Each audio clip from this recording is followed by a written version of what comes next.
First, I just want to define placebo. Placebo. Do you have any favorite memes, Chelsea? What's your favorite meme? Yeah, I do have a favorite meme. It's What is it? you guys are gonna think I'm a nerd after this. After this? This is Infants on Thrones. But it started as a game. Okay, on 3, we'll do 5. Hello, listeners. This is Glenn Ostland, and Infants on Thrones is 10 years old. Now, some of you have been on this ride with me the entire time, and many of you haven't. Regardless, I always appreciate hearing from listeners who have changed over the years, as I've changed and this podcast has changed. We're all always growing from one thing into something else. And it's been an incredible ride that's still going, of course, but I want to commemorate this 10-year birthday of Infants on Thrones by revisiting some of my favorite infant episodes from the past. And I'll tell you what all of this podcasting has done for me personally. It's made me very interested in mental, emotional, and yes, even spiritual health. This is why I'm in the process of becoming a licensed therapist. It's why I've been working as a life coach for the past few years. And it's why I keep making episodes for this podcast, to rewire my own brain, to reshape my own confirmation biases, so that I can truly look for the good, so that I can truly put down the weapons that I use against myself, and so that I can intentionally focus on putting more peace, understanding, acceptance, joy, and playfulness into this world as much as I can. Now, if you find this podcast valuable and you'd like to say thank you by donating a few dollars per month, please sign up to support the podcast on Patreon. You can find details on the website, infantsonthrones.com. And if you or someone you love is struggling with severe anxiety, fear, grief, shame, chronic anger, depression, or any mental, emotional, or even spiritual challenges, and you'd like some encouragement, support, and some tools that can help, please reach out to me at infantsonthrones@gmail.com. Let's talk. I am here for you, and it won't cost you a thing. And now, how about a blast from the past with one of my favorite infant episodes from days gone by? Here you go.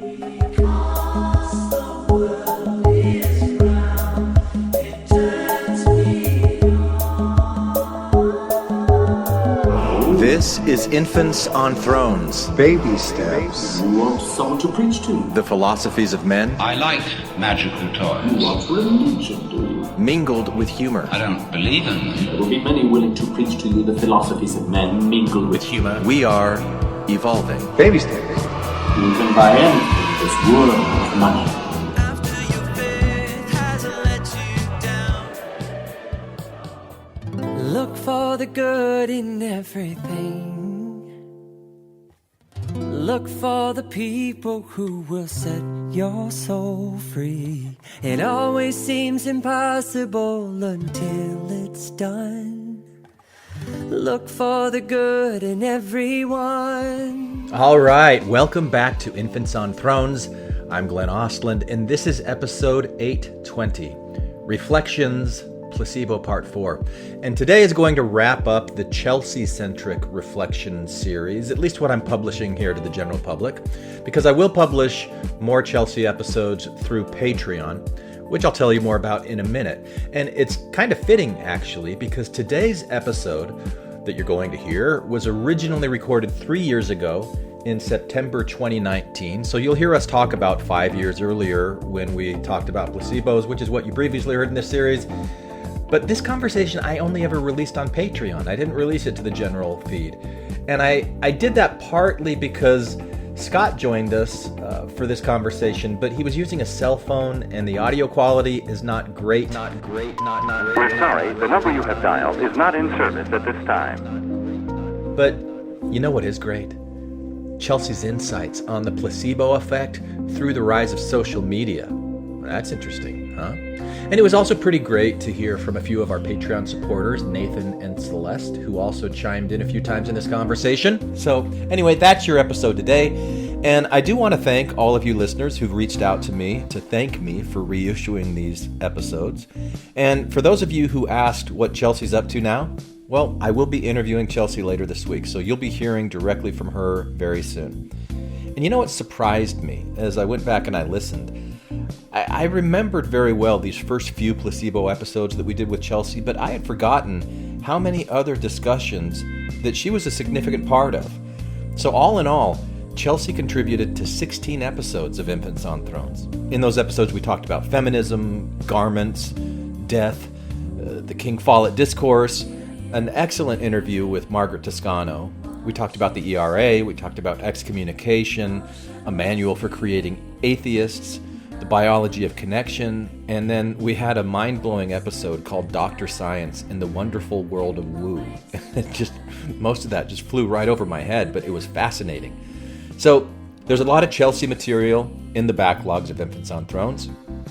And since so many of you reached out to me this past week, I've decided to create a special Chelsea series that I'll be releasing on Patreon only over the next few weeks. So if you like Chelsea and you can't get enough of Chelsea and you want to hear more, and if you can afford at least $1 a month to help support this podcast, please sign up for Patreon. You can find the link on the website, infantsonthrones.com. And one more thing. Have you ever wished that you could get your tithing money back? I mean, wouldn't that be cool if you got your tithing money refunded? Now, what if I told you that there is a group currently who's actively trying to get their money back through a class action lawsuit, and they could use your help if you're interested in joining them? So if you are, let me ask you a few questions. One, did you contribute tithing money to the Mormon Church between 2009 and 2022? Two, did you believe at the time that you donated that your tithing money was being used for good? Not that it was being hoarded, or that it wasn't being used for commercial purposes, such as the City Creek Mall or bailing out Beneficial Life. Three, if you had known that your tithing money was going to commercial purposes, such as the City Creek Mall or bailing out Beneficial Life, would you have still donated? In other words, do you feel like you were defrauded in any way?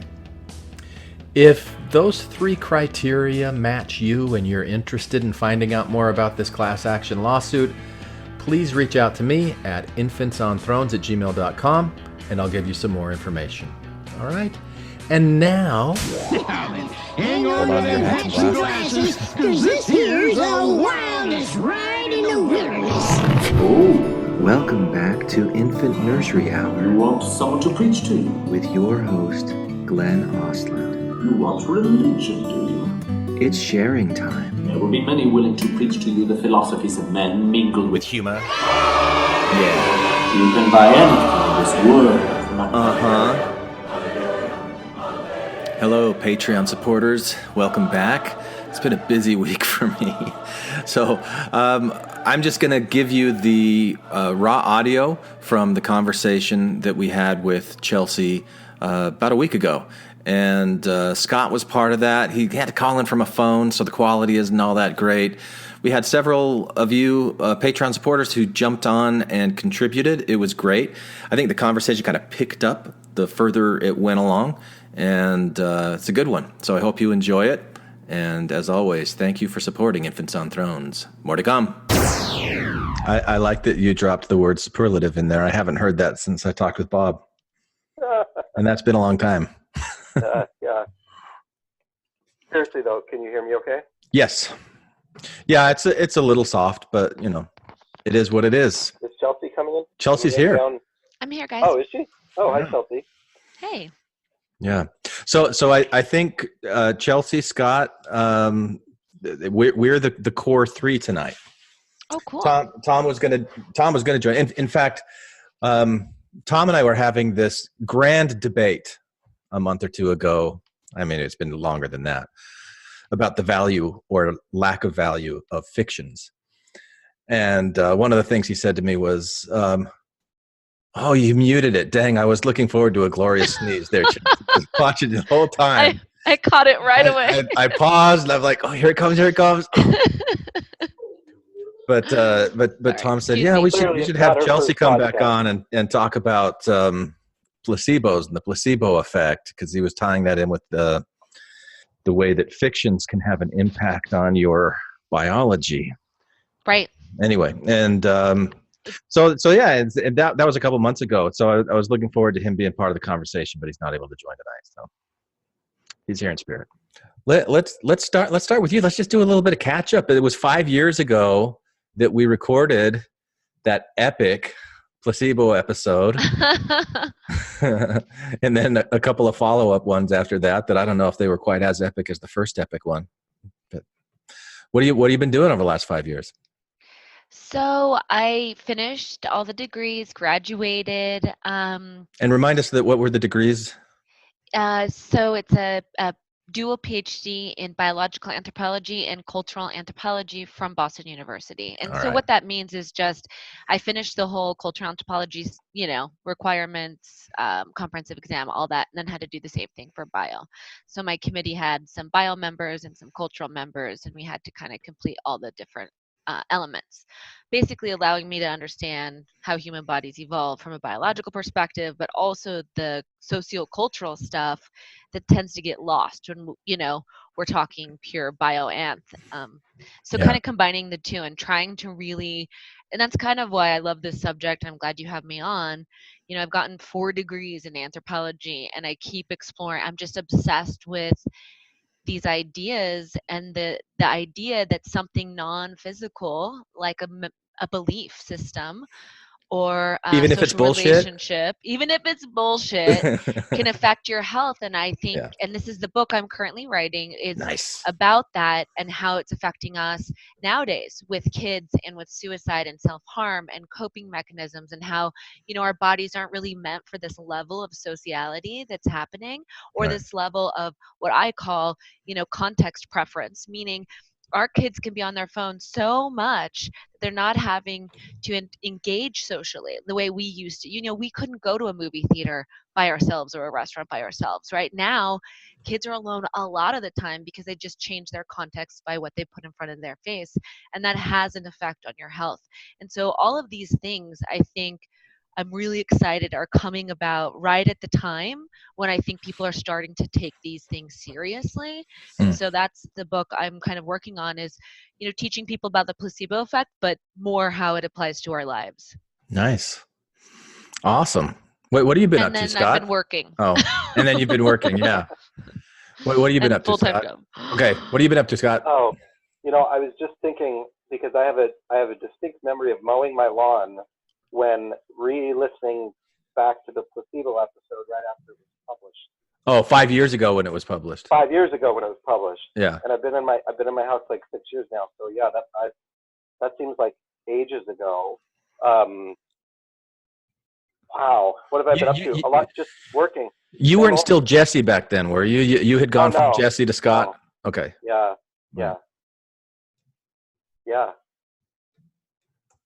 So what's different? What's new? And you haven't been on infants for a while either. I haven't been on infants for a long time. Yeah, it's been a while. It's been a really long time. I've gotten into paramotoring. I've got 3 kids. I'm running running my own law practice. Things are good. Yeah.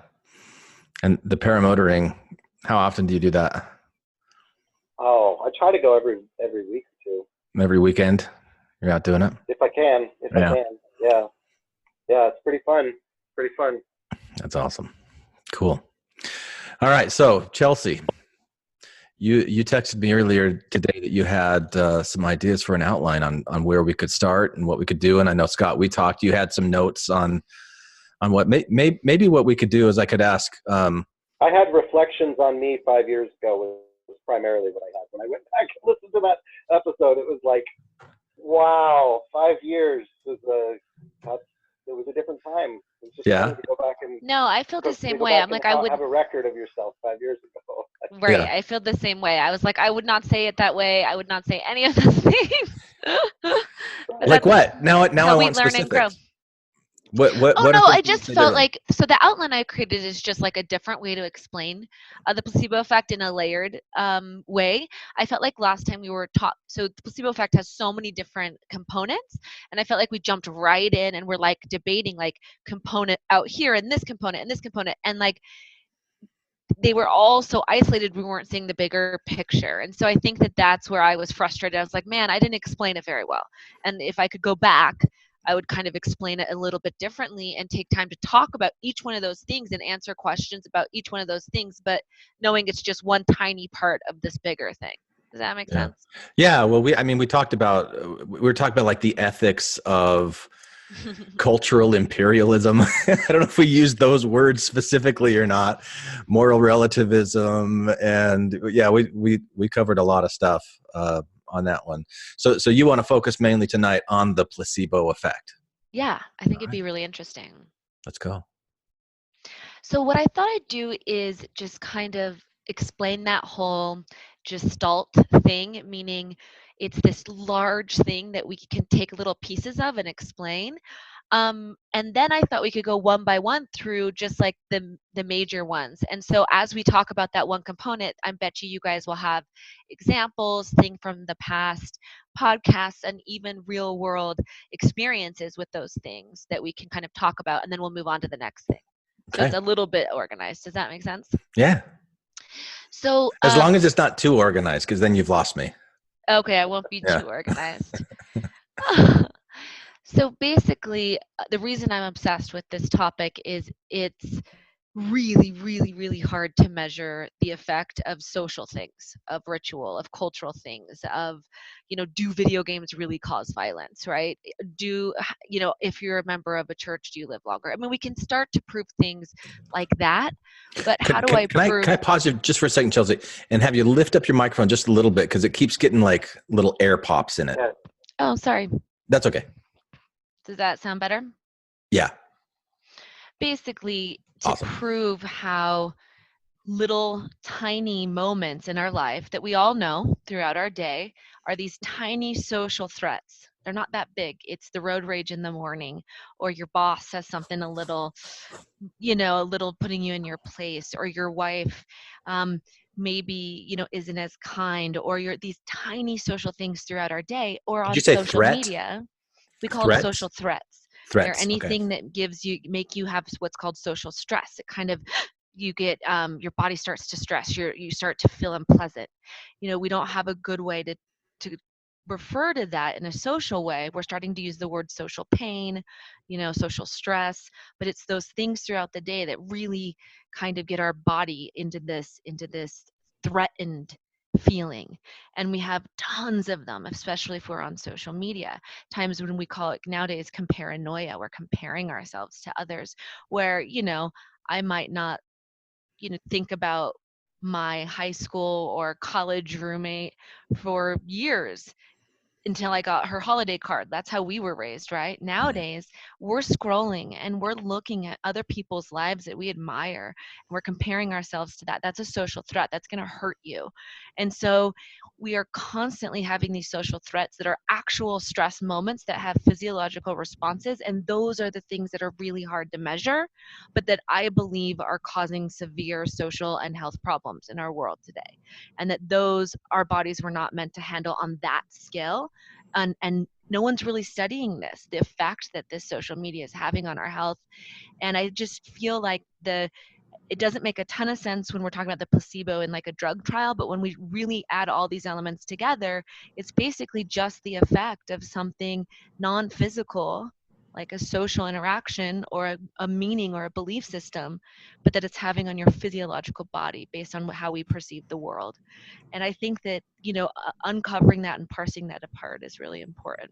So are you setting the stage right now? You're saying that in talking about placebos, traditionally we're talking, and I think in the previous discussion 5 years ago, you said an inert substance is having an active impact on the body, or it's having an impact on the body as if it, instead of inert, it was active. And you're saying, right, let's not get away from that, but let's also include other non-physical. Yes. So it doesn't have to be a substance, an inert ritual, we've done sham acupuncture where they don't actually put the acupuncture in the right place. We've done sham Reiki where someone that's not trained, we've done sham doulas.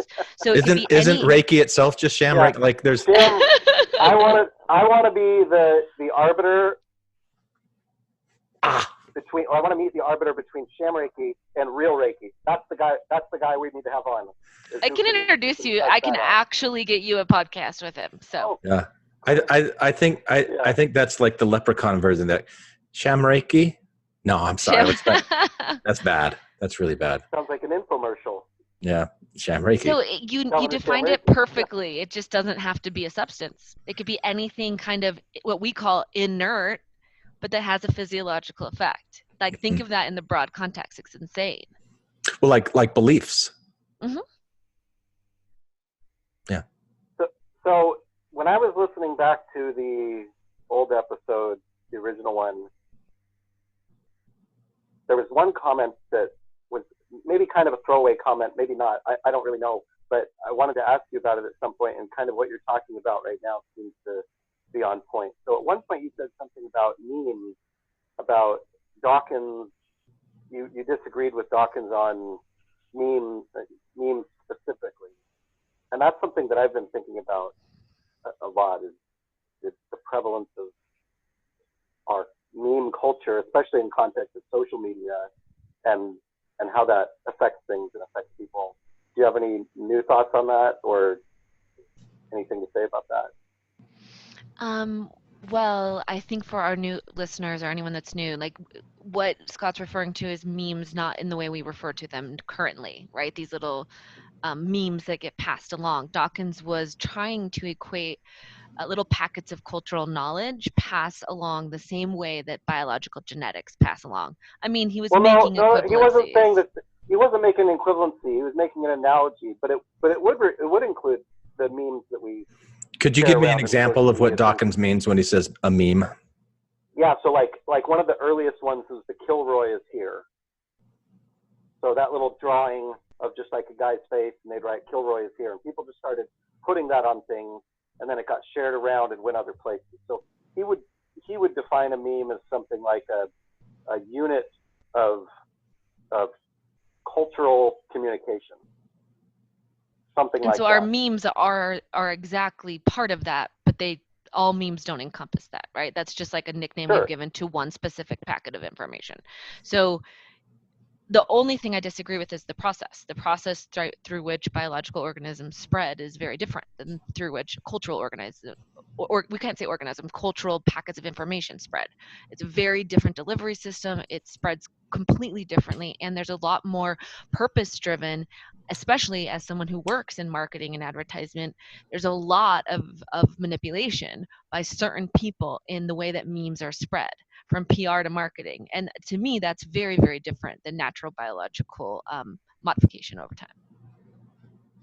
Yeah, I didn't ever understand Dawkins to say that it was the same process as biology. I don't think that's what. So what is the issue that you're asking about? What is it that you thought that Dawkins was saying about memes? Are you asking me? Yeah, Scott. What I thought Dawkins was saying about memes? Yeah, Dawkins was kind of the one that came up with this analogy that like memes are like, I don't think he was saying that memes are the same. I think he was saying memes are analogous to organisms in the sense that humans come up with something, create something cultural. And the way that we pass down cultural ideas is similar to the way that genes are passed down, in that some are propagated and some are not propagated. And he was doing like a survival of the fittest of ideas, sort of, or memes. Yeah, essentially that's kind of what it came down to, is like a cultural evolution of discrete ideas. And so he was trying to talk about it in terms of like not big cultural ideas necessarily, but smaller individual packets of information, you know. So like the memes that we're familiar with all kind of run on a theme, right? So when you see a scumbag Steve or whatever the different names are for the memes, you sort of already know where it's going. And so then that gets replicated out culturally through different people. So I don't know that there's any disagreement there or anything else to. Yeah, I think that there's better cultural evolutionists that actually explain process much better. And I think Dawkins, I just don't think the processes are similar only because of the amount of interference that goes in from lobbying to advertising to whatever, that goes into actual things and messages, cultural packets of information being spread. It's often been the people in power spreading messages, propaganda, etc. So I just I think it's a little different. And people don't even understand the process of natural selection very well. You should be surprised how many people even can define it. So I'm like, oh, it's not the same as memes being spread, but it's such a minute, thing. I think it's interesting, though. I think that, it's. Do you have any favorite memes, Chelsea? What's your favorite meme? Yeah, I do have a favorite meme. It's What is it? you guys are gonna think I'm a fucking nerd after this. After this?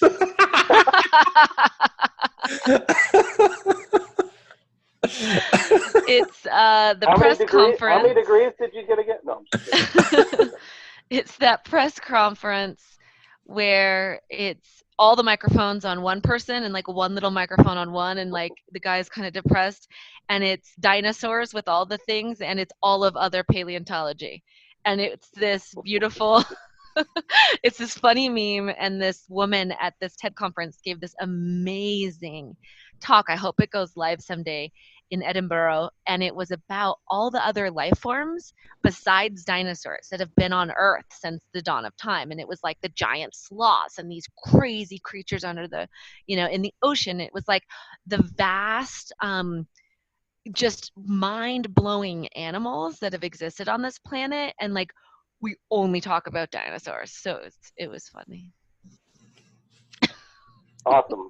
Love it. What's your favorite meme, Scott? Oh, my favorite meme. I really like, if you can call it a meme, I'm going to butcher it in German. Der Untergang. It's the video that people dub over all the time, where it's Hitler arguing with his generals in the bunker. You know what I'm talking about? And people just they use it to talk about how University of Arizona football sucks, or how the ending of Lost didn't make any sense, or people use that thing. And I've seen ex-Mormon versions of it. I've seen sports versions of it. I've seen all different variations of it. And I've watched the full movie, and the full movie is really hard to handle. Like, it's brutal. But the scene is from when Hitler, and he's just in the final days of holding out, and so he's just this absolute most desperate and screaming at people. So it's a great platform for interjecting all kinds insert your own nonsense here. Yeah. People are interrupting him. It's just I love it. It's great. Anytime a new one of those comes up on something, it's like, all right, you got to watch that. Yeah. Cool. How about you? I don't have a favorite meme. It's the Nazi one. It's the Hitler one. I like that one. I'll go with that one. Okay. I think I'm a little too old for the memes thing. Oh, okay. Do you get them? Do you think they're funny, or just like? Sometimes, I mean, sometimes, but mostly I'm just kind of like, But that's just a generation. I like studying my teenagers and memes. I like studying what they spread and why. And my amateur anthropologist perspective is the meme that our kids spread right now. I think it's sending an emotion. It's like an emoji, but live. Mm-hmm.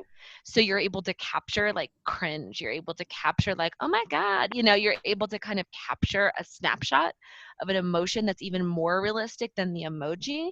And it's like, and they connect on that. And I've noticed that with myself, that a lot of times it's a face that everyone in the world relates to. And I think that's kind of cool as the memes spread. Like, I think that's a much better way to analyze memes. It's like, how many spread? Why is that a universal? That emotion, right? And can we catalog that? And then what memes don't spread, but spread huge in this one culture? That's really fascinating, Yeah. I think if I would have stayed in academia as a folklorist, I probably would have rivaled you for nerdiness on the memes. but I didn't, so I don't.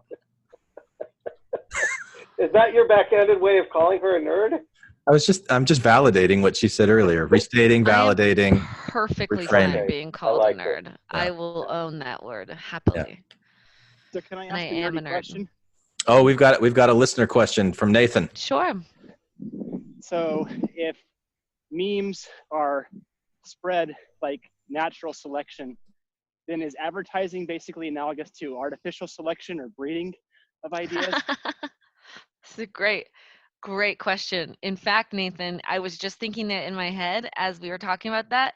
If we're doing analogies, modern advertising industrial complex would actually be more like intelligent design, because that's what intelligent design people believe, is that there's something controlling the processes of natural selection, and that that's what we would think of as kind of the advertising and marketing, kind of controlling what messages get out, the PR industry, etc.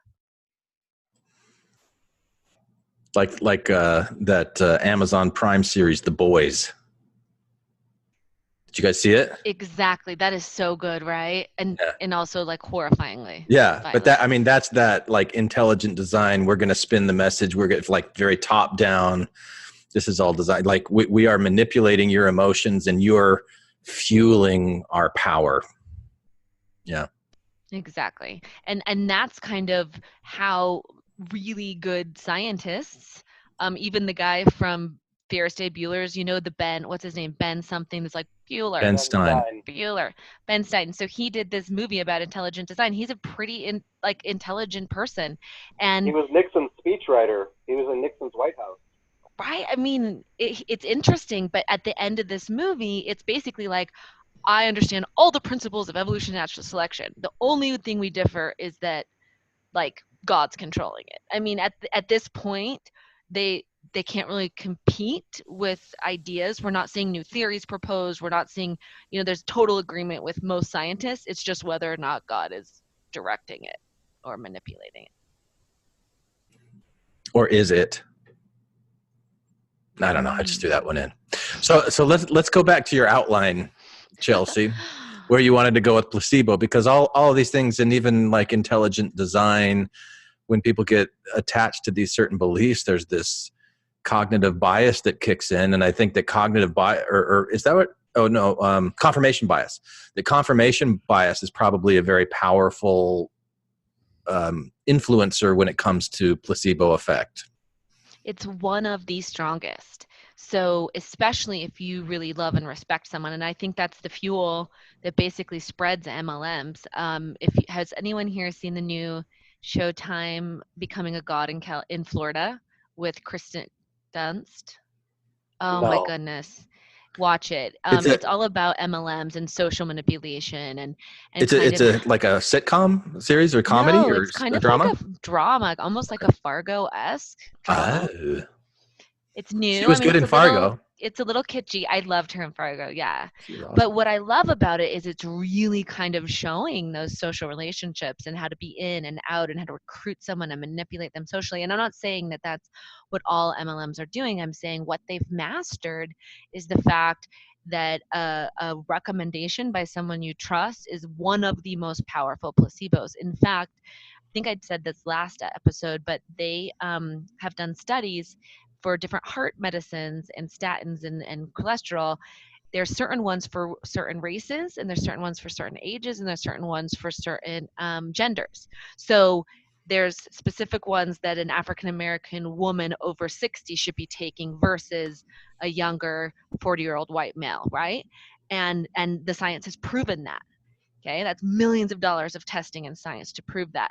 But then they found this whole other side, that if this woman, this African-American woman over 60, has heard about a different drug from a friend she trusts, she will do better on that drug based on that recommendation than all the science saying that she's more likely to do better on this one.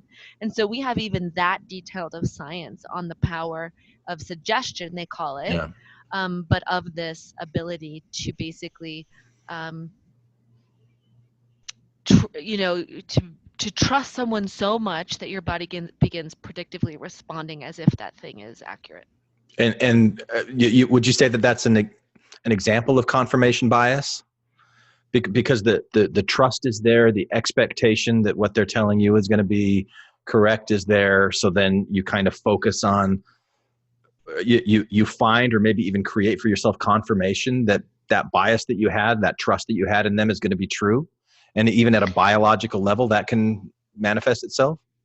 That is a great question. I think that it's kind of opposite of that, if I'm understanding you, in the sense that I believe, and we're going to get to this a little later, this idea of pleasure and pain. So when someone agrees with us, it feels good. When something is cognitively dissonant, it feels bad. Or when someone disagrees with us, it feels bad. And so when I think of confirmation bias, I don't think as much that it's a mechanism out there in the world. I think more of people like their own ideas to be confirmed. It feels good. Yeah. And so we tend to stick with people who have the same thoughts as us, the same ideas as us, because we have less of that friction throughout our day. And so I think it's more our own inability to live with unease. Okay. We don't like to feel that way. Well, the reason I'm interested in it, and I love that we're kind of 30 minutes into this, and the word Mormon hasn't even come up once. And that's kind of an indication of, so where are you now 5 years away from that last conversation? Sounds like a victory for Satan hasn't come up yet. What's that? A victory for Satan? A major victory for Satan. Excuse me. A major victory for Satan. You're going to have to explain that to me. Is that a meme? That's a meme. Oh, that's not a meme. That's a quote. That's what Nelson said. That the church being called Mormon. Oh, yeah. Okay. I'm tracking. Major victory for Satan. Yeah. So you can't say that anymore. That's like a derogatory term. That's like the M word. So I just scored a major victory for Satan by invoking the word Mormon. Yeah. In fact, you just can replace major victory for Satan in, where anywhere else you would have previously said the M word. All right. Yeah. All right. Yeah. The major victory for Satan, the book. The musical. Yeah, the musical, right. But the book of Major Victory for Satan, the musical. I gotcha. I'm tracking with you. But the reason that this idea is interesting to me is hold on 1 second. There was a joke on Colbert last night. Yeah. About the Mormon Tabernacle Choir, and it's not called that anymore. For real? What do they call it now? The choir at Temple Square.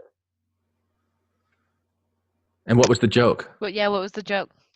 Oh, he was just like making a comparison to something like the Mormon Tabernacle Choir. You know how people, like non-Mormons, will just use that as a reference for like they don't have tattoos or they're really uptight or something. There was some reference like that in the joke. So Stephen Colbert. Mormons weren't really part of it. It was just sort of a reference in the joke. Well, I'll have to go and find it. Interesting. Yeah. The reason I'm interested in this connection between confirmation bias and the placebo effect is because I've always found it very interesting how the Mormons who are strict believers always find ways to confirm their view that the church is true. And it's not just Mormons. Right. Of course. And when people leave the Mormon church, which is just Mormons, because you wouldn't leave the Mormon church if you weren't. So I got you there before you could even correct me. But ex-Mormons also will find what they're looking for, the confirmation to their bias that the church isn't true. And so you get these faction wars. The church is true, which I think is it's an indication of confirmation bias. They've got their blinders on. So they're seeing only those things that confirm what they've already made up their mind about. The church is true, the church isn't true, and blind to everything else that's there. And I think that then does have an impact on your worldview, your paradigm. I think it has an impact on your biology. I listened to this audiobook a few months ago on epigenetics and how different beliefs or feelings can actually flip on or off genetic switches. And, so we look at this thing that we came out of in Mormonism, and it's really easy to go, oh, it's just a bunch of bullshit. It's not true. But then what does true mean? Does that mean that it's effective and that it actually does what it says that it's going to do? And if you have a confirmation bias that it's true and you're going to find ways that then you're going to embody the truthfulness of it in certain ways, or on the other, so that's an interesting question to me. I don't know if it's part of your outline or not. Chelsea, it's literally the first thing. Is it? First yeah, thing? that's and After you just memes. explained it perfectly, which was that, the first part of like we're talking about all the different components of the placebo effect. Well, the first part that everyone has to understand, and we can then talk about this for a little bit before we move on, is that context matters. So, these are the cues that our body uses to kind of read the room and make decisions. And we'll talk about what that means for your health a little bit longer down in the conversation. But the idea is that your mind reads your current situation and decides how am I going to react to this? Is it a threat? Is it positive, reward, or not? Your body is trying to figure out, and everything impacts that. So they've done really good studies on people have greater placebo effects when you give them an injection versus when you give them a pill because it's more painful. If you do like an Alka-Seltzer type effervescence when you make a product, people think it works better. If you say something's $100 versus $10, if you give it a bigger price tag, people actually think it makes them better.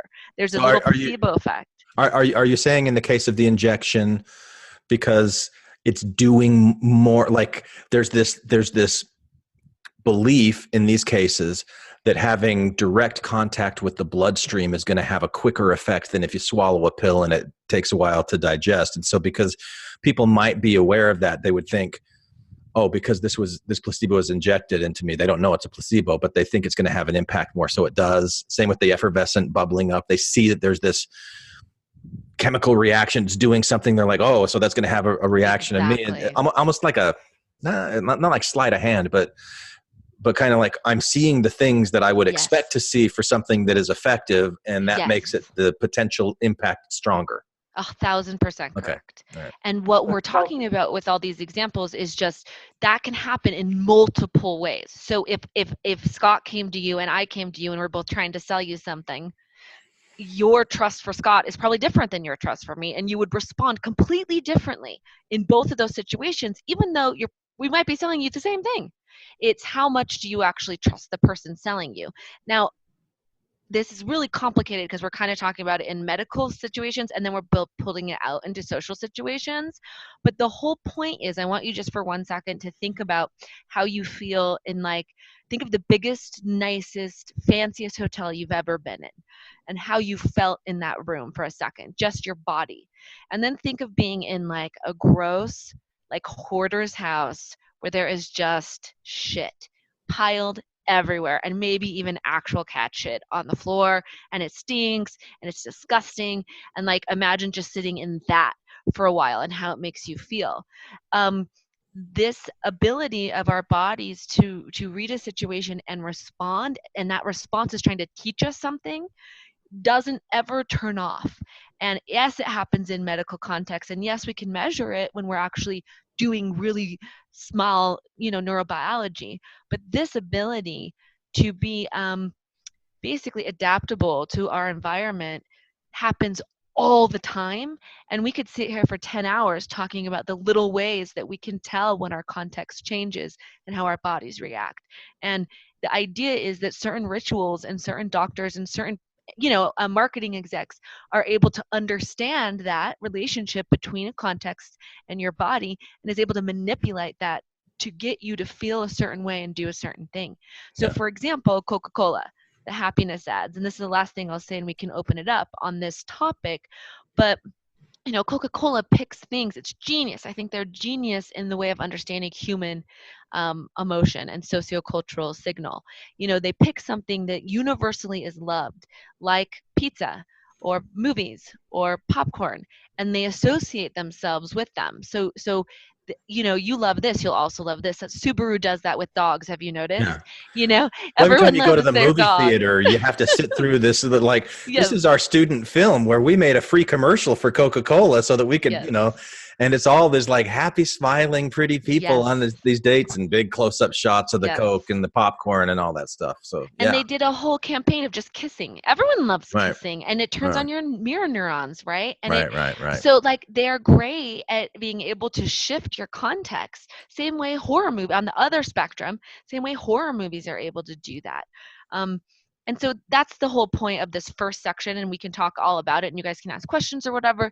It's just the idea that like, we call it the Umwelt. I didn't talk about that last time. We talked about that before. But your Umwelt is your felt universe, the ability of your body to actually feel and respond to what's around you. And there's some really good research in the Umwelt right now. And the whole point of this first thing is that from humans to context to smells to relationships, every one of those pieces has a different effect on you. And then in Gestalt combined, that can absolutely change your physiology. And then if it's manipulated, think about that times 10. Right. Yeah. And so that's kind of the main part of what starts a placebo, is that every little thing has an effect on your body. So I've got two things I want to say, because you mentioned mirror neurons. I freaking love talking about mirror neurons and the Umwelt. Do you know David Eagleman?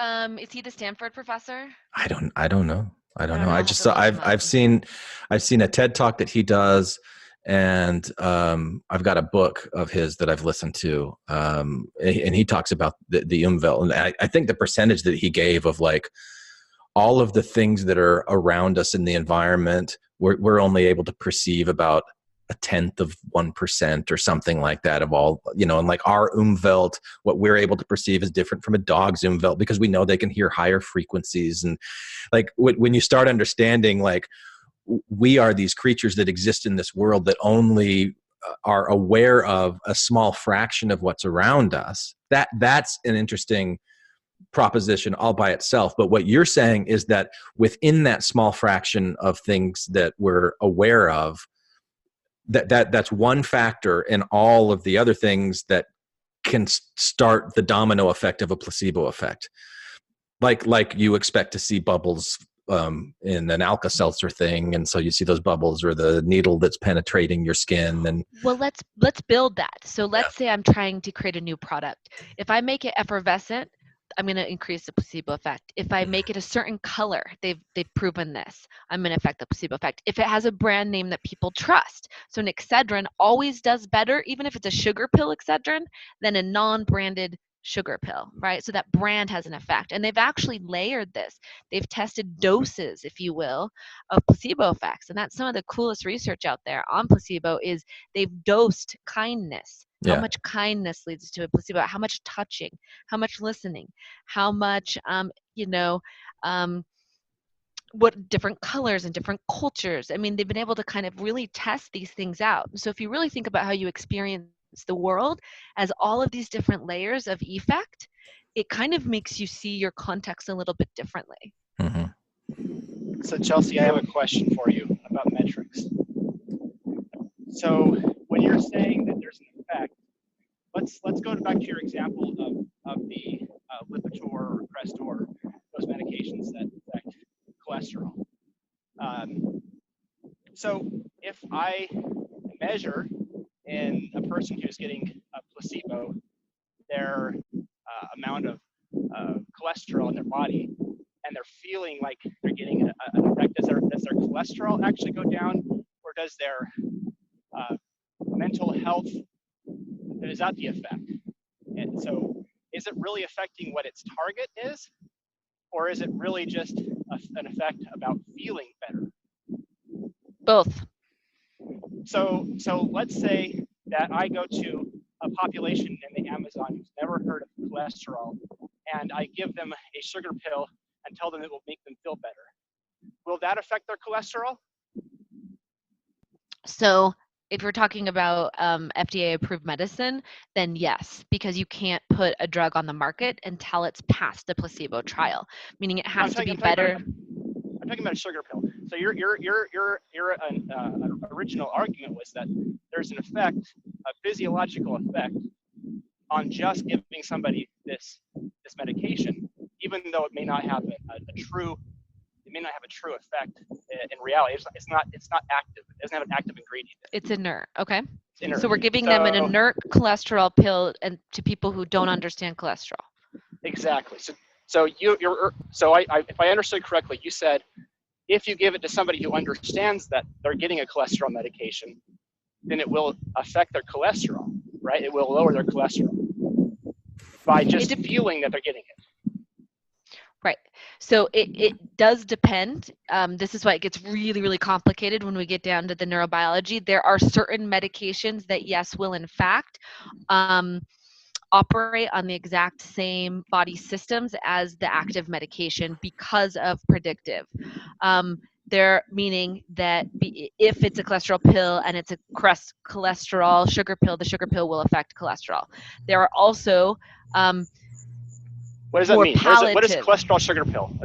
Sorry, what is it's a bad it's a bad example. So let's say ulcers. It's going to cause an ulcer or something, right? Or if you tell someone that they're going to take this pill, it'll make you get nauseous. They're more likely to get nauseous. Okay? It's your body predictively responding to that side effect. So if you give people 2 sugar pills and you tell them this one's likely to cause headaches and pill B is likely to cause nausea, people in group A will experience more headaches and people in group B will experience more nausea. So there is targeted effects that can happen via suggestion. There are also what we call more palliative or more general effects. There's multiple different types of general effects that can happen, like increasing opioids. That just helps pain relief.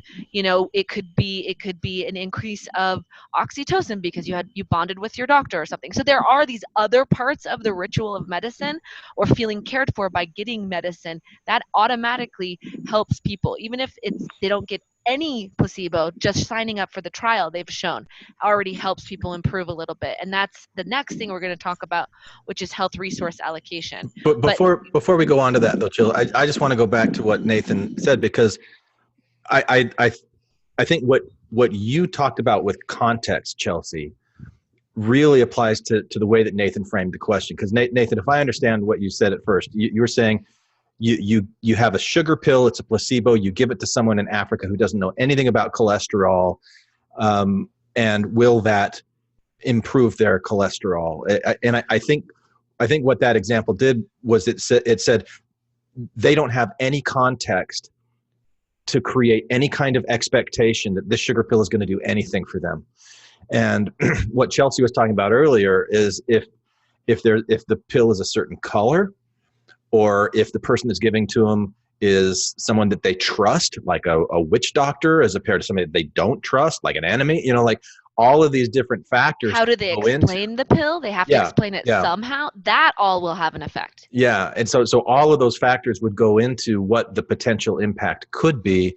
But but when you're talking about placebos, you're also talking about like large populations where there's a higher percentage in one and a lower percentage in others. And it's not like every single person that's 100% effective. It's maybe 10 or 15% more effective than not, right? I mean, we were talking about significant, what's the term? There's a term where there's got to be some kind of statistical variance. Statistical variation. Statistically significant, yeah. Statistically significant. Yeah. But so I've got a question, Chelsea, that's kind of along these lines, something I've been thinking about lately. So tell me, can it work in reverse? Like, can there be a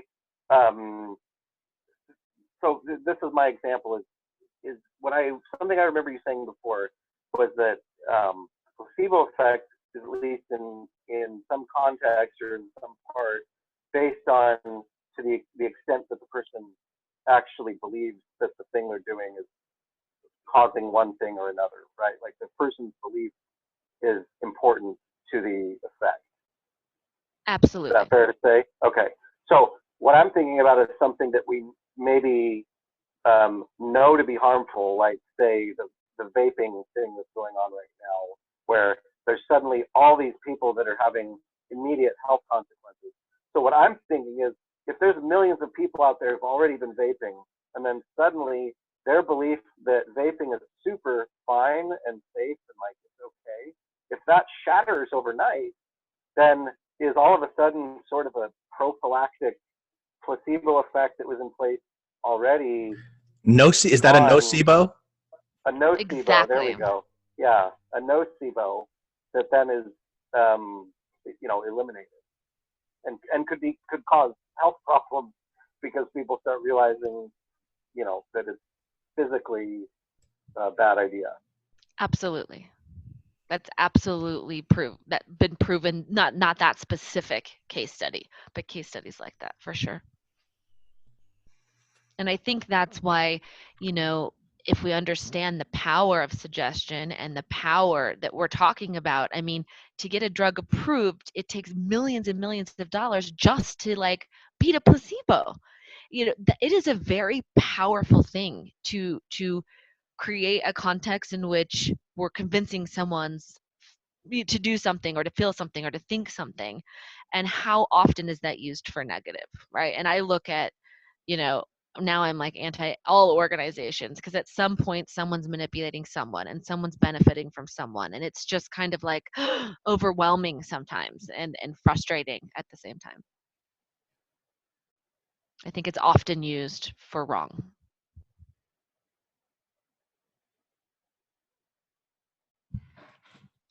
Like when you say that's anti-Mormon? Right. What do you mean by that, Celeste? Well, there's lots of books I would have read. But totally. You kind of get this impression that some books, you're not supposed to read Sunstone, you're not supposed to, all those kind of things that they would talk about in church, or you would kind of hear about Fawn Brody's book or something. It gave it this power, this weight of that yes, it's anti-Mormon, and you can't see it. But then later, some of the things, if you read them, you think, that is different than what I thought they were saying it was.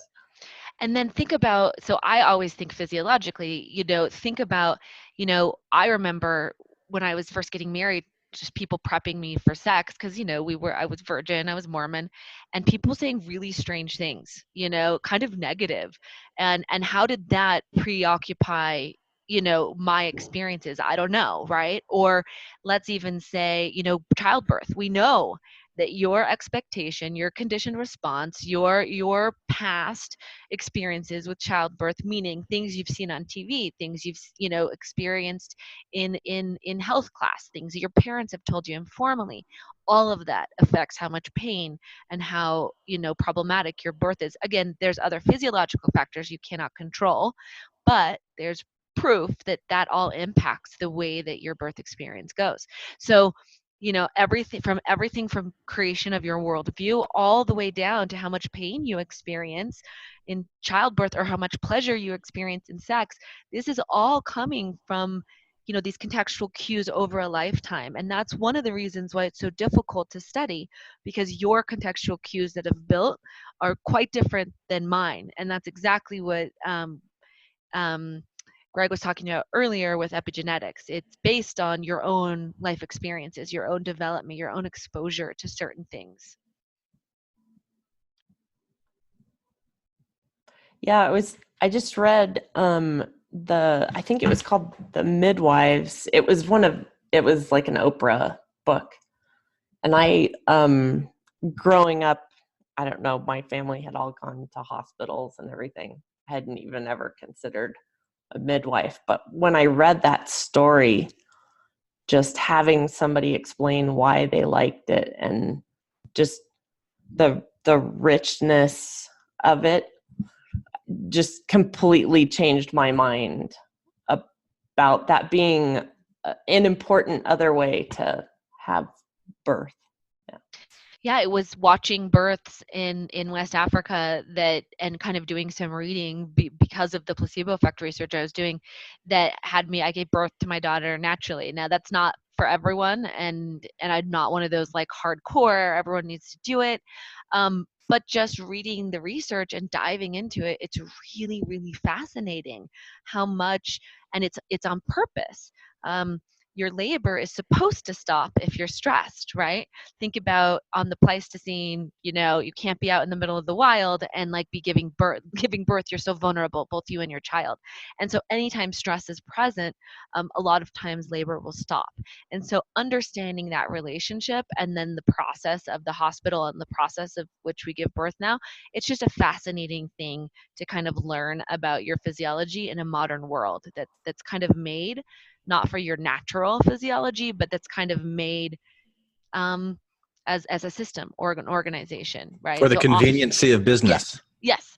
And so often women will go to the hospital and then their labor stops and everyone's like, well, now we got to give her medicine, So I'm not a conspiracy theorist necessarily, but I just think so many of these things are affecting our health and we're not paying attention. What shape is the planet Earth, Chelsea? It is in fact round. Okay, all right. Just making sure. I know you've got an outline. We're coming up on an hour. I'm wondering if maybe we could reconvene another time and do more points on your outline, if you'd be open to that. Because there's one question that I really want to explore with you, and it's something that Celeste wrote on the Patreon page before she came in on this conversation about the book *Sapiens*. Have you read *Sapiens*, Chelsea? Yeah, it's been a while, but yeah. Okay, because *Sapiens* had a huge impact on the way that I was able to put words to how I felt about the church, Mormonism, religion in general, as being a net negative or net positive on society. And if you remember, the thesis of *Sapiens* is that the main advantage that Homo sapiens had over every other species on the planet was the ability to communicate and weave these fictions that are able to bind groups together. We're not like ants or bees or wasps that do that biologically. We do it through the fictions that we create, whether that's our laws, whether it's our currency system, whether it's our religions. There's these things that we create. And as a cultural anthropologist, you've studied a lot of those artifacts. As a biological anthropologist, I'm wondering if you also looked at how the human biology was impacted by hundreds and thousands of years of these kinds of fictions. And Emil Durkheim talked about the sacred and the profane. Are you familiar with? I'm assuming you would. Yeah. And his prediction that this episode, Glenn's the name dropper. Yeah. See, I am in this one. And Mary Douglas. Anthropologist Mary Douglas is actually great. Yes. Yeah. On this topic. No doubt. Yeah. But that as society becomes more secular and less religious, that will also become more alone, suicidal. The connection that religion, as one of these fictions that binds people together, provided through hundreds and thousands of years, as we reject that, there isn't really anything to fill, because Durkheim called us homo duplex. We're on the individuals, but then there's also this group level, and that's the sacred is the group level, the profane is the individual level, and so what fills the biological need that humans have for connection, once you've rejected as a fiction, these fictions that have had this profound impact on our societies and our progress in the world and our own bodies, the way that we've evolved to feel safe and comfortable. I mean, I'm sure there's the giving birth in the middle of an open field in the Pleistocene examples that you could use for religion and a lack of religion in these fictions as well. And that's something that's really interesting to me as we've all come out of Mormonism. I mean, that's what this whole podcast has been, is that we've been coming out of Mormonism and picking the parts, picking it apart. And then I think of it as like Humpty Dumpty. You had a great fall. All the king's horses, all the king's men couldn't put Humpty together again. How do you do that to get back to, I've rejected these things that connected me into other people in the sacred? So I'm curious to hear you talk about that, because I think there's a connection there as well to the placebo and the expectations that we have, where we could even do nocebo effects, where we think, oh no, religion's just bullshit, I'm not going to do that anymore. And so we really kind of isolate ourselves from other people, at least with using the fiction of religions as a mechanism to do that? I wondered about, there's the fact that you've left the religion and you're not part of this story, but there's also the part, to connect you together. But then there's also the part where you are rejected because you're not believing anymore. Mm-hmm. Like with my own teenagers, one in particular, like she doesn't talk a lot about, kind of the social implications of leaving the church, but she has like a different level of anxiety and a kind of like depression sort of ideology than my other kids. And I have to wonder if it's the effect of, I mean, one of the things that I noticed, that the kids' bus stop was just outside my kitchen window, and I would see the kids say hi to her, but their bodies would all be turned away from her, and they would like say hi really quick, and then their bodies would turn, and I was like always wondering, what is it because she's on social media and she's not as connected like a big gang of kids, or is it this kind of effect of being othered? I don't know. That's a lot. Yeah. Let's start with your question, Celeste. Absolutely, the effect of rejection, ostracism, social discrimination, the biological effect of that as an individual and on groups, and even epigenetically, there's some really good research on that. That it has a physiological effect on your health. Going from having lots of social capital and kind of being in the middle of a group to being on the periphery or the outside, it's actually really, really painful. And one of the solutions is finding a different group where you're the center again, where you have social capital. And that's why often kids will, in high school especially, they're part of the skater group, or they're part of the sports group, or they're part of the whatever, right? People kind of find their people through which they can share these, like almost like Glenn was saying earlier, these confirmation bias with each other, and it feels safe and it feels comfortable and it feels like you can have social capital in that society. You're in the middle again, you're not on the outside. And that's why it hurts so bad to leave one culture and go to another, is you're kind of having the rejection of leaving one and the rejection of the people who what their beliefs are, right? And you're still trying to get into this other group where you feel like you're a part of that and you can gain social capital. And some people, the rejection is so painful that they don't try to get remarried again, or they don't try to create a social network again, or they don't try to go out and meet friends. Especially as we age, we're finding that people are lonelier and lonelier, and that's having a bigger and bigger effect on our health. And not just lonely, but also socially isolated, which means they're just not alone all the time. They don't feel like they have 5 or 6 people in their life that really know them, really see them, really trust them, really love them, and that affects your health as well. So I think what's happening is people are so affected by the rejection that we're not continually moving on to form positive social groups. And that's the whole point of the feeling bad about rejection. It's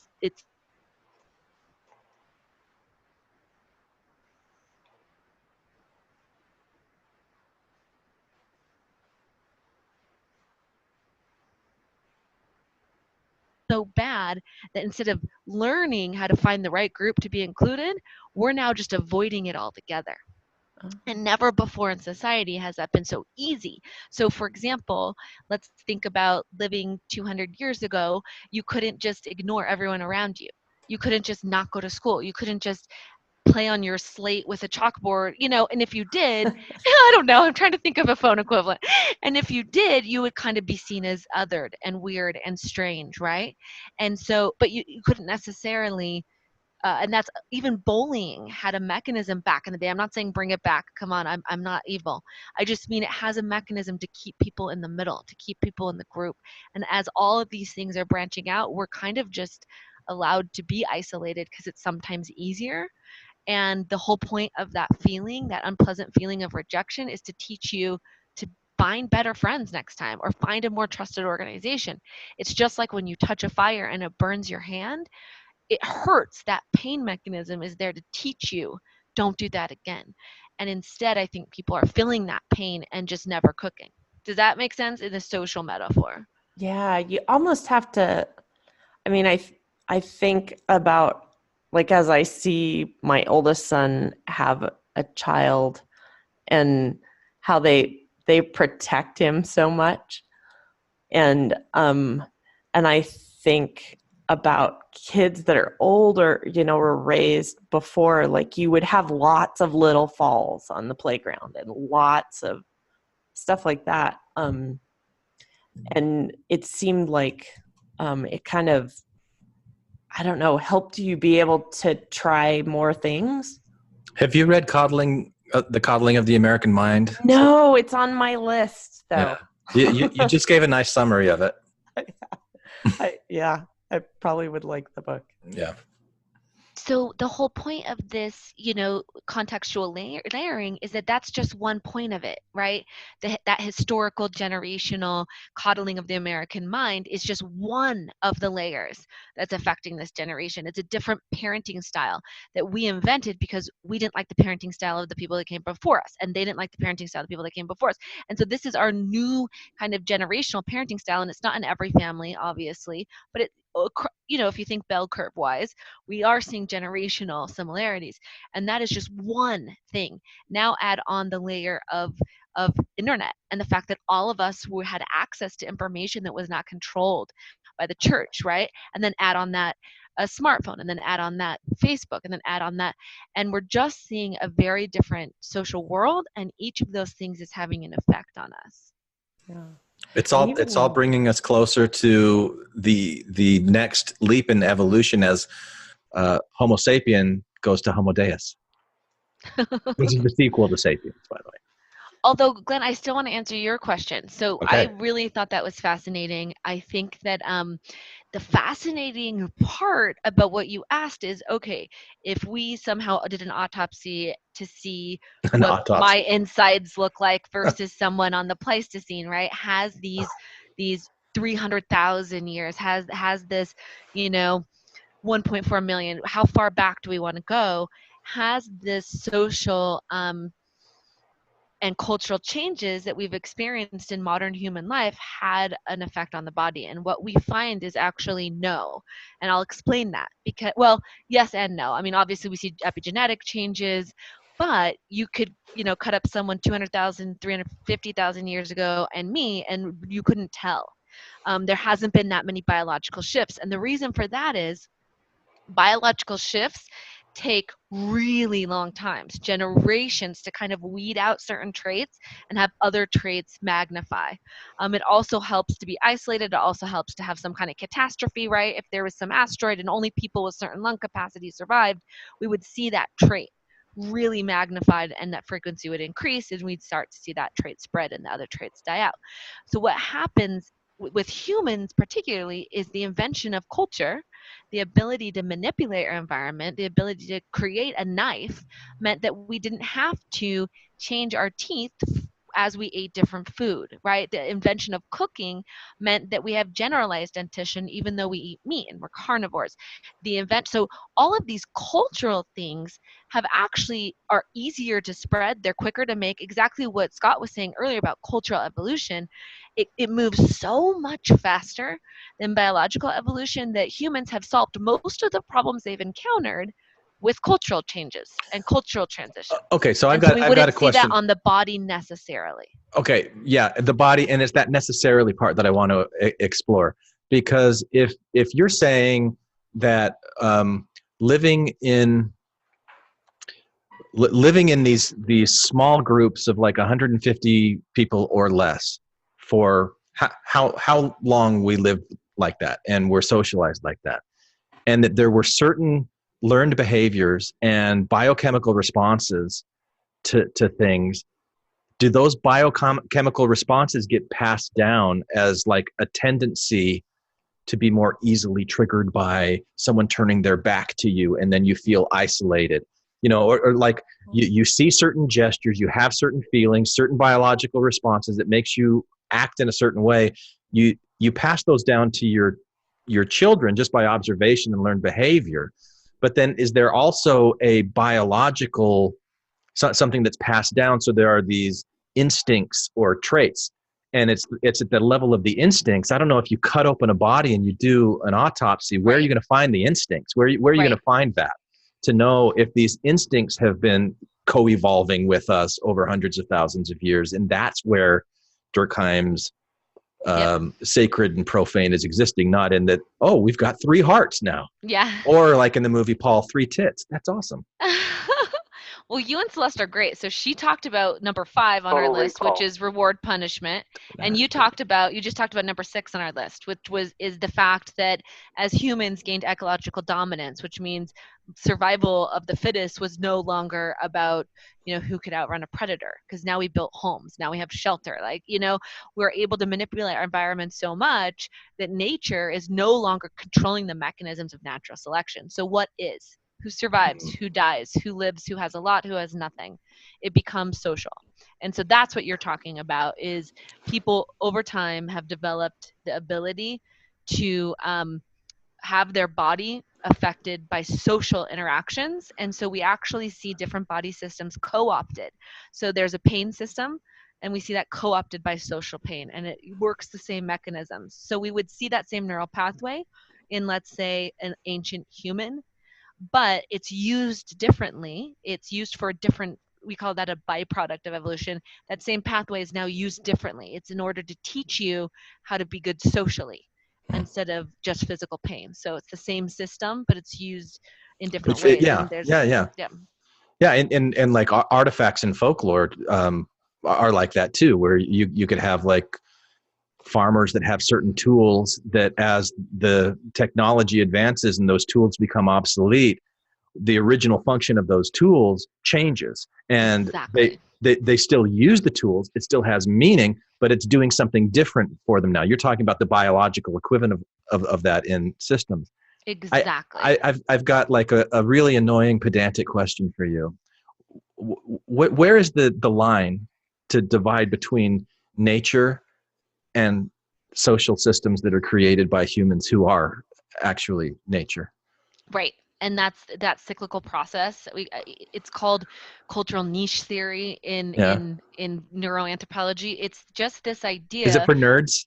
It's for nerds. Because I might get some nerd cachet in there. That humans make things that then have an effect on our body. It's a really fascinating cycle. Or that even the technology that we create is nature. And we are actually controlling our evolution because of the things we're creating. And that's the second part of your question. And I know someone was talking, but about the whole idea about religion and buffers. And there's actually some great research. It's only about a month or 2 old, so I don't know exactly how I feel about it. And I'm still kind of reading up about it. But it's this concept of, I think it's Nathaniel Humphrey, who was someone I studied a lot on the evolution of the placebo effect. Why would it have evolved, right? And he's one of those old ancient scholars that really studies that. And he has come out with this idea that religion was a buffer against suicide, that all major world religions have a proclamation against suicide or a punishment. And that was a meaning system, much like we talked about in the last episode. It was 5 years ago, but the Hmong system of the nocebo effect that causes Hmong people to have sleep paralysis that can lead to adult sudden onset death. It's that negative thing where you don't have a meaning system to control it. Well, he's saying it's the opposite, that religion provided a meaning system that didn't make you feel hopeless, that thought you had life after this death, that gave you punishments if you didn't take your own life seriously.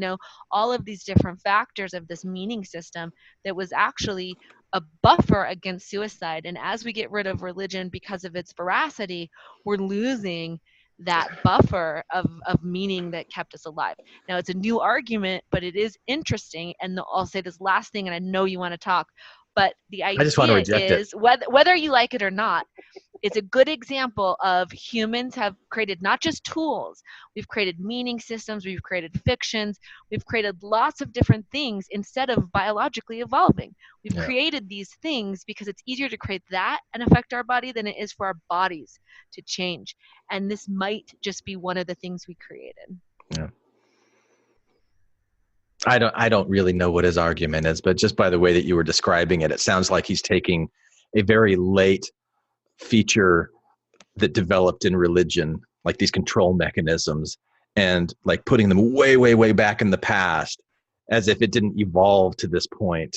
Like that we're like, we've got a problem. There's suicide. How are we going to fix it? Oh, we'll control people by making them think that there's an afterlife.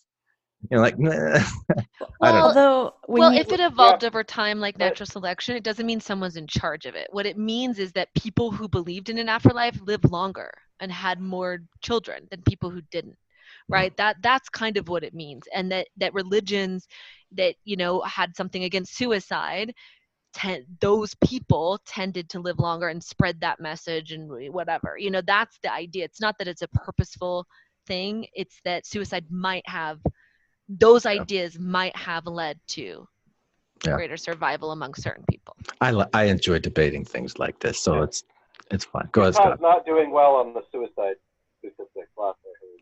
Utah? It's terrible. It's heartbreaking. Pretty bad. And they all believe in life after death, right? Yeah. Right. Yeah. That's the argument. It's changing. People's belief is waning. Countries. Yeah, but I mean, the idea that like the suicide, that like religion insulates against suicidality. Does a belief in life after death facilitate suicide or prevent it? I guess it's what you think you're stepping into. Well, look at suicide bombers. You would argue that it facilitates it, right? So you have to. And this is again how important context is. Right. So the other one we've literally covered almost all of the stuff. The other one we haven't talked about yet is that idea of perception. So the coolest part of the placebo effect, I think, is that it's not just about actualities. It has nothing to do with reality. It's your perception of that context. So they've been able to kind of show if you perceive that you're in a trusted environment, even if you're not, if you perceive, and they'll interview you before and after, and they'll kind of, if you perceive that you're in a situation that's negative, you'll find that outcome. And it's kind of how The Secret happened and self-fulfilling prophecy and all these ideas of your mindset will change what happens.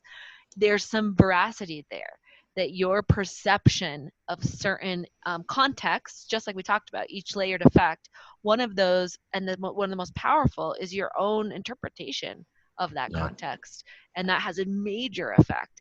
And so you would see this idea of suicide, right? You would see a suicide bomber responding to that meme and those beliefs quite differently than, let's just give an example, like a young gay Mormon kid in Harriman, Utah, where we've seen 7 suicides last year, right? That's a very different context for suicide just based on these two different cultures. And that's literally something that we don't see in the animal kingdom very often, this idea of suicide, this irrationality. The human body and most organisms survive to promulgate, to spread. And we rarely see an organism that self-destructs, right? Yeah, right? It's just not the way that we've ever seen. And for this to be spreading, and it's happened in different cultural contexts over time, but because animals don't get married. That's what I always tell my clients. Yeah. Wait, why? Oh yeah. Because animals don't get married. Animals don't have to get divorced, so why would they shoot themselves? I sent an email to the Infants on Thrones with a picture that this friend of mine made that's an artist. And it's like, I can't think of what the name of the little people are. You use them sometimes in like a play psychologist would use, but she. Here, I'll put them on the screen while you're talking about it. I didn't know how to do that. Yeah. Yeah. These pictures of these people because these people are from Utah, so they have Jell-O molds that they see the whole world through. It's this one right here. Yeah. What are they? They're these little people. Like here's a fireman, and there's a teacher here somewhere, and if you see these up close, what this is it's a Jello mold how funny. on their head. So everybody, it's like rose-colored glasses, but it's green. But they're from Utah, they Right. have, they have to see everything through Jello. I got you. And So the rose-colored glasses for a Mormon is Jello. Can you actually or not even rose-colored? It's just I'll forward it to you. like, love that. It's hard for you to see the way somebody else does, or like that idea of what's that thing in consciousness, that essay, what it's like to be a bat, or just because of how you are. Yeah. So when you're talking about perception, when Chelsea was talking about perception, if you've got a certain worldview, you have the Jello world. Somebody looking at you might go, well, you've got a green Jello head on your head, but seeing from it, it's just like, no, it's just everything's green and kind of blurry. It would be nice if that's just how it is. Kind of tell that. But. Nice. I love that. It's exactly true. The context you're born into is the perception in which you operate in the world, and that can get bigger or smaller depending on what you have around yourself. And I think that's 100% correct. They always say, people can't explain culture because it's like a fish swimming in water. The fish doesn't know it's in water. And that's how layered and how impactful culture is, that we have all spent how many decades unpacking our culture, and we still find things out every day that, oh my gosh, this totally had a big effect on me and I didn't think of it at the time. I just thought it was how the world worked, right? I get one of those revelations almost daily, and kind of unpacking those layers of culture that really do change the way we live and see the world, I think are really important. Yeah. And Chelsea, I would say that some of those Jello molds, some of those perceptions, some of those worldviews are more correct or true to the actual world than others. But regardless of how true or accurate they are to matching up with the outside world, because they're all like, if you take that David Eagleman thing about the Umwelt and how much we actually perceive, no way we're all getting an accurate view of what's really all out there. But that there are still some that are better than others, but even the bad ones have a similar impact because of the power of perception. I think that's where we get into these cultural relativism and moral relativism arguments about like, well, no, but some things are objectively true, some things are objectively false. Yes, outside of the Jello mold, but try explaining that to somebody inside of the Jello mold, and it's not gonna be effective. That's why I'm such a science person, in the sense of, I don't know, I'm an atheist, I don't believe in anything, and I think it's actually really depressing. I don't encourage anyone to go this direction, but I do find value in feeling tricked in my meaning system in the past. Like, how dumb was I to be Mormon, that I now feel like the only meaning system I've found that I can put my trust in is the scientific method, because it has checks, it has balances, it has rules that, it's still a Jello mode. It's still another Jello mold. But at least to me, that falsifiability, that, verification, replication, that whole thing makes me feel like, okay, I can trust this idea until we change, and then I'll change and we'll trust that idea and we'll test it. And there's some proof there. Every other belief is kind of, it could be anything. I don't know. You need some new hobbies, Chelsea. Say that again, Scott. I don't know my hobbies. I just said she needs some new hobbies. Right. So I now know, Chelsea, that the next throwback episode that I want to bring you on to comment on, and that's what we did a couple of years ago on Rupert Sheldrake's band TED Talk, where he did. Are you familiar with that? I'm not sure. Okay, so he said there are 10 dogmas of the scientific worldview that impact and limit what science is actually able to explore. And I was really interested in exploring that idea of, is that true? Are there but we really couldn't get past Randy on that one.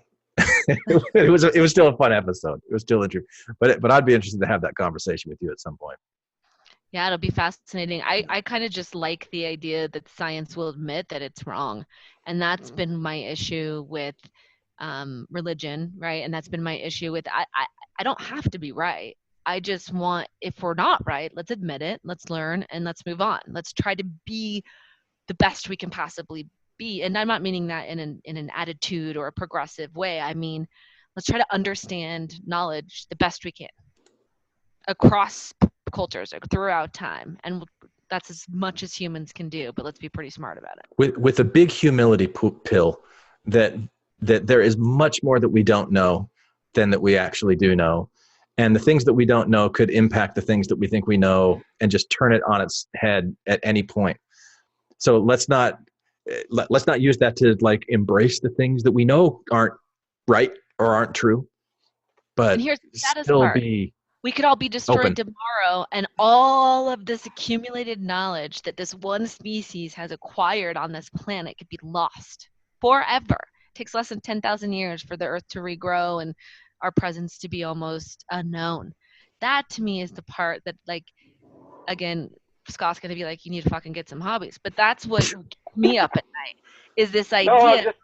If there's no electricity, if there's no, how is this accumulated knowledge that is quite fascinating? If I was an alien anthropologist coming here, I'd want to study these modern people. And what really would we be studying? And would it be lost because it's all digital? And what happens when there's no electricity? And how are we saving this accumulated knowledge in a way that could possibly be read someday by an entirely different species? Or what happens when the aliens get here and everything that we do is Wi-Fi and they don't have the password and they don't even know what the frequency, they can't get the frequency, they can't access the cloud, but it's all right there. Right. They can't access it. Poor aliens. I just mean, I don't mean that you shouldn't worry about that or you shouldn't think about that. I just mean that, like, you're expressing this sort of cynicism toward organizations, which I completely get. And I'm saying in terms of like our experience and what we're looking toward and trying to achieve after leaving Mormonism and like losing all these ideas and beliefs, and like you said, you know, you don't recommend it to anyone kind of a thing. I don't feel that way. I'd recommend it to anyone and say you then suddenly have so many other doors and things that are opened up in your life that you can focus on and do, you know, instead. That there's, you know, you're talking about like, okay, so there's an asteroid that hits the Earth and all of our culture is wiped out. So then what's the point of it all? What's the meaning? Sort of like existential void, right? That like that can all just evaporate. It doesn't ultimately mean anything if 100,000 years from now nobody's gonna know who Darwin was because the Earth is gonna get incinerated or something, right? Whereas like I'm coming at it more of like, you're here, you're healthy, and it's right now. You gotta just enjoy it. Like, that's all I mean by that. Can I the metaphor I've been thinking about lately is that we're all mice stuck in a maze, right? And when you're a Mormon mouse in the mouse that has the Jello mold, let's say, running around, you don't know you're in a maze. And there's a level of simplicity and a level of, you know, the one choice that leads to millions of choices that you don't have to make. And there's just this level of simplicity, I think is the right word. And so many things are crossed off the list. When you take off that Jello mold and you're like, dude, I'm a mice stuck in a maze. Yes, we can push the pleasure button. That's what most mice die of, is just fucking pushing the pleasure button until they die. That's what mice do when they figure out they're stuck in a maze. But there's also, for me, an element of depression and despondency to just be like, fuck it, I'm a mouse stuck in a maze and now I know it, and life is just kind of like, okay, I guess I'm gonna make the best of it, but I'm gonna die, and like I never really meant to exist and no one will ever know me, and who cares, you know? Yeah, burning on a fuse up there alone. I'm sure I'm not the only one, but you know, it's not healthy. But I also, it's kind of like any hardship, any you know, after my brother died, I would tell people like, I wouldn't wish this on my worst enemy, but I would not want to go back to the person I was before. The stretching of your emotions, the understanding of depth and all that stuff. And I feel that way about the church. I would never want to go back, but if you're happy, I don't want to take you into this space. It's hard. Yeah, fair enough. All right. Well, we've done our 90 minutes. All right. I've got more to say. I've got to bring you over from the dark side to the light side, Chelsea, but it's going to take some strategies. I know. I feel bad. I'm actually like a positive person, and I'm like, dang. Have you been on a jet ski before, Chelsea? It's pretty awesome. From paramotoring. I mean, people say you can't buy happiness, but with enough horsepower and fuel, it's pretty hard to keep a smile off your face.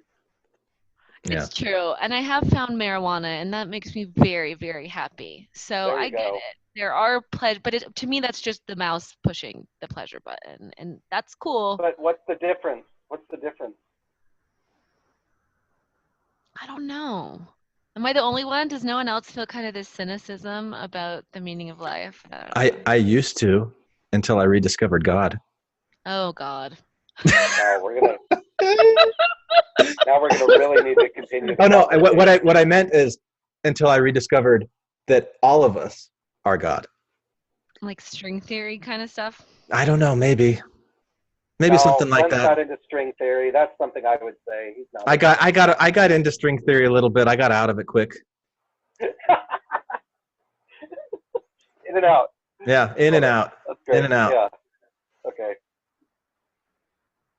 Yeah. No, but we can continue these kinds of conversations, Chelsea, either online or offline if you're interested. I have to end on a more positive note. I would say that like I'm mentally and existentially exactly what Scott said, like cynical, but I'm actually more kind. I'm more compassionate. I'm less judgmental. You just get less joy out of it.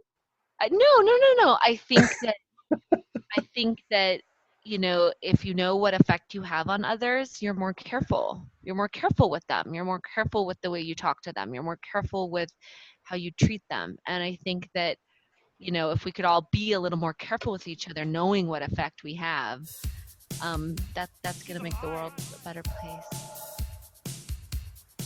Yeah. That is the more positive note. Yeah. Cool.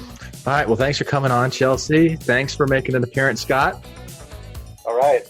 Yeah, let's grab lunch. See you later. That was fun. Thanks, guys. That was really fun. And thank you for joining Celeste and Nick and John and Nathan's iPhone and others who were on before and have dropped off since. So, all right. Thanks, everybody. All right. Talk to you later. Bye, you guys. Bye. Thank you for listening to Infants and Throne.